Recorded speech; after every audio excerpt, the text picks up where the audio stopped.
Hey everyone, and welcome to this week's episode. So this week we're going to talk about 3 things to do to actually get your images right in camera.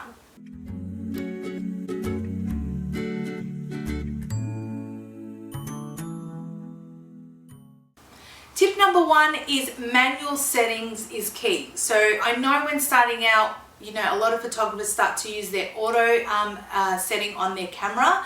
But if you can start to use your manual settings and understand what each setting does, it's really important. And your manual setting can be found on your camera just up the top on the key. You just move it along and it actually just has an M, and that means manual settings. And that allows you to adjust, a lot of things like your light, your shutter speed, your f-stop and things like that.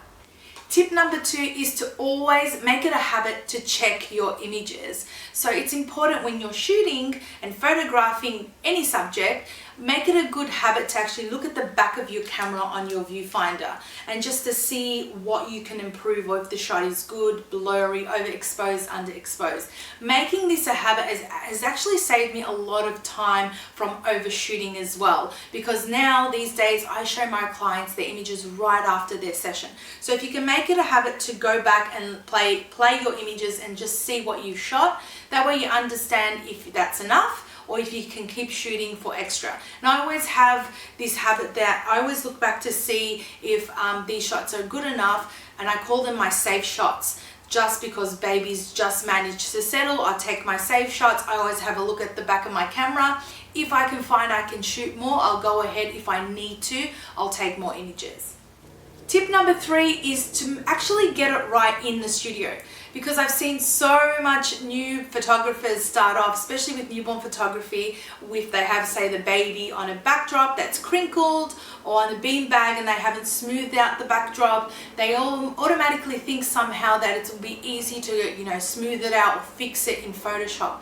I have learned the easiest way to flow through a session and to cut down my editing time is to actually fix everything in the studio for the actual shot. So if I have the baby on my beanbag and on my frame, I make sure the background that the baby's on is pretty much crinkle free. So if you can avoid any post-production editing, then that's the best way to go. So learn how to actually perfect everything in the studio to take the shot, and that way you don't have to worry about anything you do after in in your editing system like Photoshop.